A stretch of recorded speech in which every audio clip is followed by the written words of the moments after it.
کیا آپ جانتے ہیں کہ رمضان المبارک کی ایک ایسی عبادت ہے جس کے ذریعے انسان شب قدر کی برکتیں حاصل کر سکتا ہے؟ ایک ایسی عبادت ہے جسے نبی کریم صلی اللہ علیہ وسلم نے مدینہ منورہ میں قیام کے دوران کبھی نہیں چھوڑا۔ یہ عبادت ہے اعتکاف۔ لیکن سوال یہ ہے، اعتکاف کیا ہے، اس کا مقصد کیا ہے اور اس کے احکام کیا ہے؟ آج کی ویڈیو میں ہم اعتکاف کی حقیقت، فضیلت اور اہم مسائل بیان کریں گے، لہٰذا ویڈیو کو آخر تک ضرور دیکھیے۔ اعتکاف اسلام کی ایک اہم اور عظیم عبادت ہے۔ یہ وہ عبادت ہے جس میں بندہ دنیا کے تمام مشاغل چھوڑ کر اللہ کے گھر میں مسجد میں قیام کرتا ہے اور صرف اللہ کی رضا کے لیے عبادت، ذکر اور دعا میں مشغول رہتا ہے۔ در حقیقت اعتکاف کا مطلب ہے ہر چیز سے الگ ہو کر صرف اللہ سے تعلق جوڑ لینا۔ یہ عبادت انسان کے دل کو دنیا کی محبت سے نکال کر اللہ کی محبت سے بھر دیتی ہے۔ اللہ تعالیٰ قرآن مجید میں فرماتے ہیں وَلَا تُبَاشِرُوهُنَّ وَأَنْتُمْ عَاكِفُونَ فِي الْمَسَاجِدِ، جب تم مسجدوں میں اعتکاف میں بیٹھے ہو تو اپنی بیویوں کے قریب نہ جاؤ۔ اس آیت سے معلوم ہوتا ہے کہ اعتکاف ایک مخصوص عبادت ہے جس کے دوران انسان کو پوری طرح اللہ کی عبادت میں مشغول رہنا چاہیے۔ اعتکاف کے دوران دن اور رات دونوں شامل ہوتے ہیں۔ نبی کریم صلی اللہ علیہ وسلم رمضان المبارک کے آخری عشرے میں باقاعدگی سے اعتکاف فرمایا کرتے تھے۔ مدینہ منورہ میں قیام کے دوران آپ صلی اللہ علیہ وسلم نے کبھی اعتکاف نہیں چھوڑا۔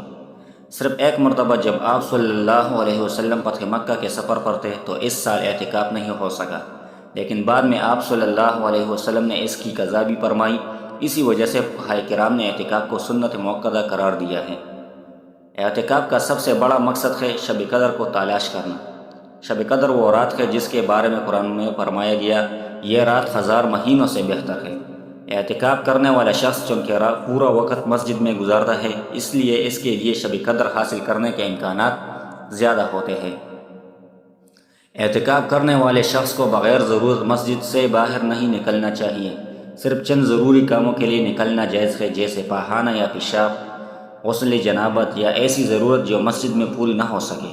اس کے علاوہ مسجد سے نکلنا اعتکاف کے مقصد کے خلاف ہے۔ جس طرح مردوں کے لیے عبادت ضرور ہے، اسی طرح عورتوں کے لیے بھی عبادت ضرور ہے۔ نبی کریم صلی اللہ علیہ وسلم کی ازواج مطہرات بھی اعتکاف کیا کرتی تھی۔ حضرت عائشہ رضی اللہ تعالیٰ عنہ، حضرت حفصہ رضی اللہ تعالیٰ عنہ اور دیگر ازواج مطہرات نے بھی اعتکاف کیا۔ اس سے معلوم ہوتا ہے کہ عورتوں کے لیے بھی اعتکاف سنت ہے۔ اعتکاف کی اصل روح یہ ہے کہ انسان دنیا کے تمام کاموں سے الگ ہو کر اللہ کے ذکر، قرآن کی تلاوت اور دعا میں مشغول ہو جائے۔ یہ عبادت دراصل اللہ کے دربار میں عاجزی کے ساتھ بیٹھنے کا نام ہے، جہاں بندہ اپنے گناہوں کی معافی مانگتا ہے اور اللہ کی رحمت کا امیدوار بنتا ہے۔